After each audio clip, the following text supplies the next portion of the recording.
Namo Vishnupadaya Krishna Prestaya Bhutale Srimate Bhaktivedanta Swami Iti Namine Namaste Saraswate Deve Gauravani Pracharine Nirvishesha Shunyavadi Paschatya Desatarine Jaya Shri Krishna Chaitanya Prabhu Nityananda Shri Advaita Gadadhar Shivasadi Gaura Bhakta Vrinda Hare Krishna Krishna Krishna Hare Hare Hare Rama Rama Rama Rama Hare Hare.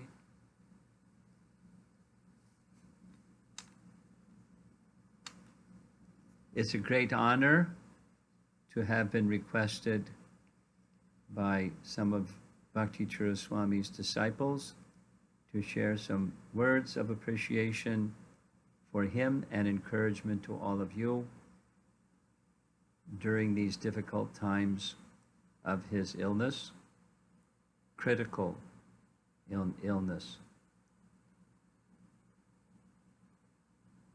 You all love him very much, and many of our members of ISKCON around the world also love him very much, count me as one of them.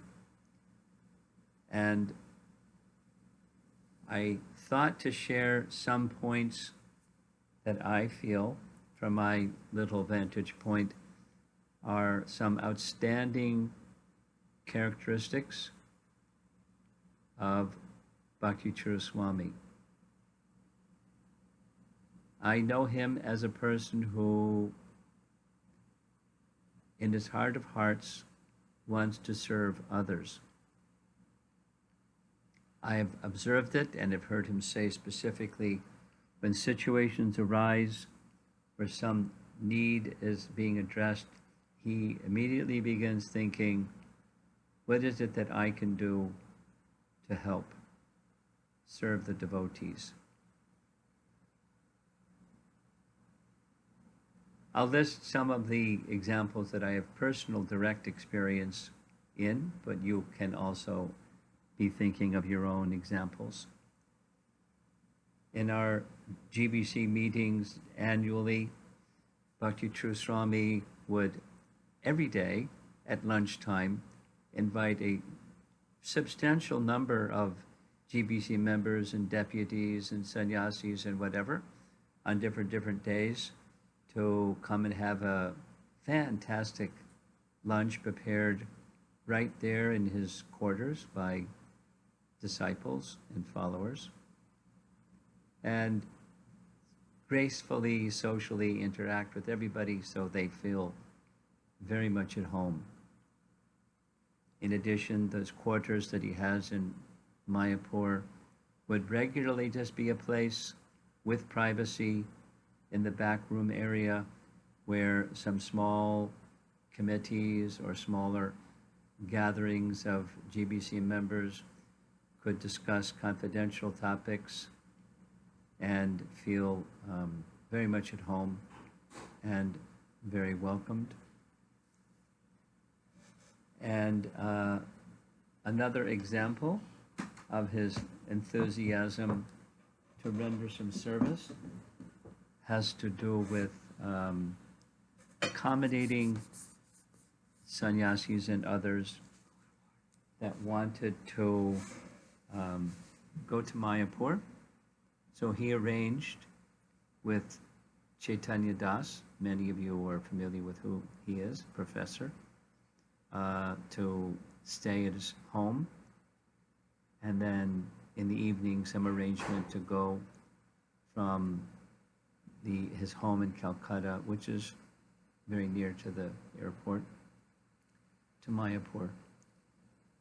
Unfortunately, Chaitanya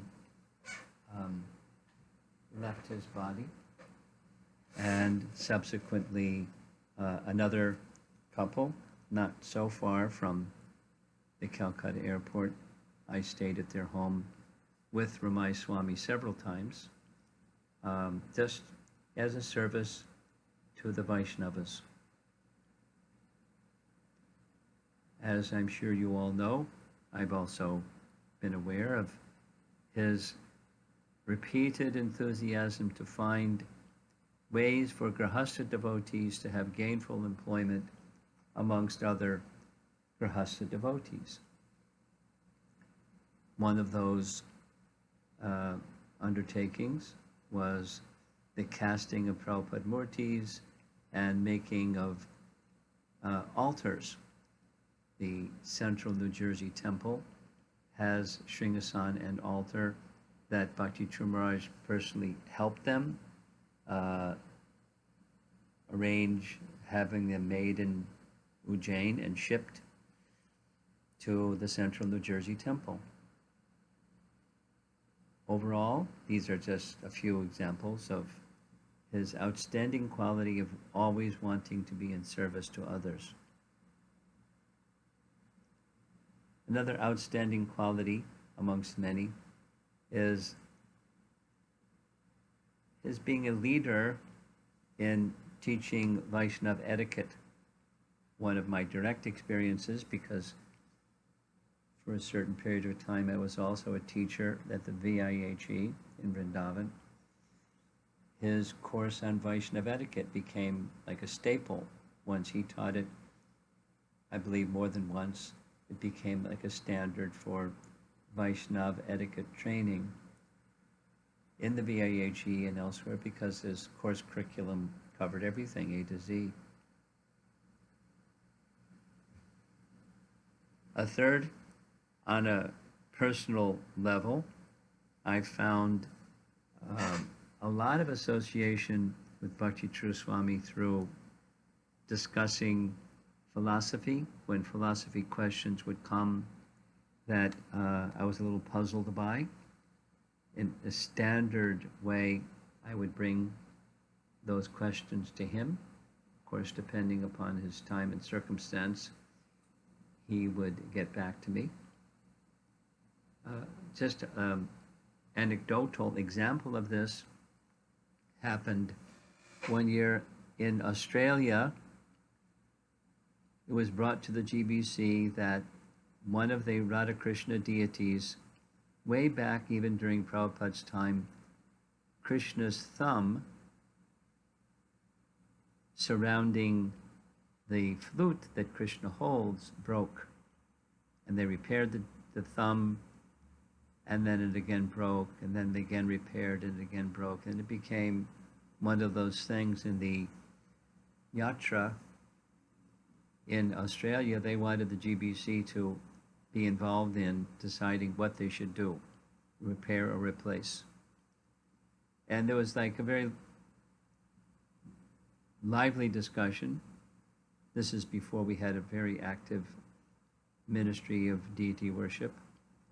And round and around, and it very quickly came to a grinding halt when Bhakti Charu Maharaj pointed out that according to Hari Bhakti Vilas, both are options, repair or replace, and everything depends upon the mood of devotion of the worshipper, repair or replace. In other words, if your child gets a broken thumb, you don't throw him out and get another child.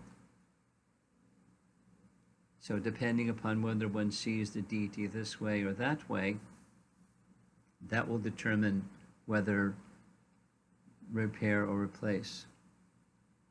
And so it was passed back to the local devotees. Both are legitimate, and what is their sentiment or mood towards the deity that they're worshiping. So scriptural grounding is one of the really outstanding qualities of Bhakti Charu Swami. Of course, you all know very well his loyalty to the GBC and his loyalty to Srila Prabhupada. His loyalty to Srila Prabhupada is his life. On a number of occasions, I heard him share that Srila Prabhupada gave him 3 instructions that that has held him in place and I can remember only two of them. Someone can send back to me what the third one is. Never leave ISKCON, and follow the GBC, and I can't remember the third one.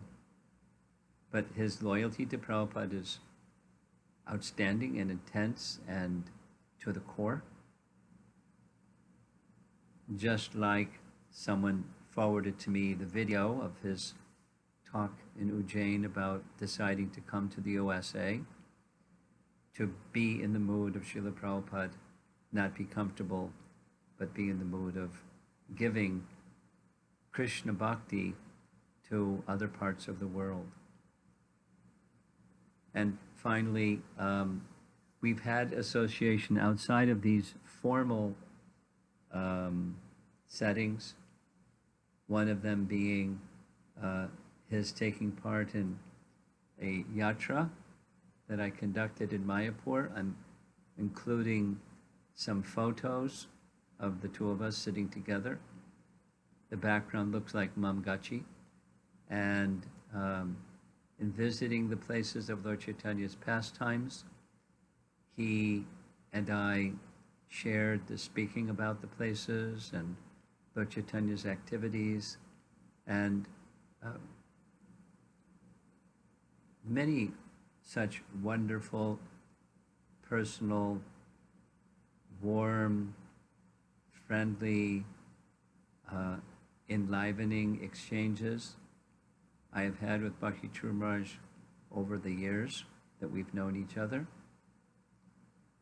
And in service, circling back to the first outstanding quality, in service to others, he has, not by his own arrangement, but by his quality, he has brought devotees from around the world to the point of offering prayers on his behalf and well wishes for his return to good health.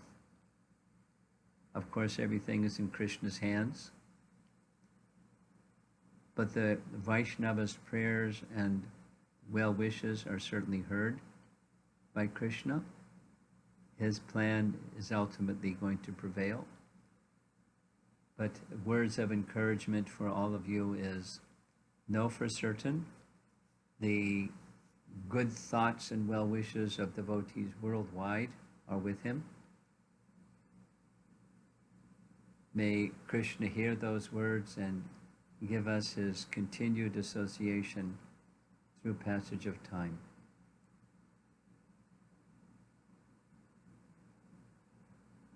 Hare Krishna, Hare Krishna, Krishna Krishna, Hare Hare, Hare Rama, Hare Rama, Rama Rama, Hare Hare. Thank you very much. Bhakti Charu Swami ki Jai. Srila Prabhupada ki Jai.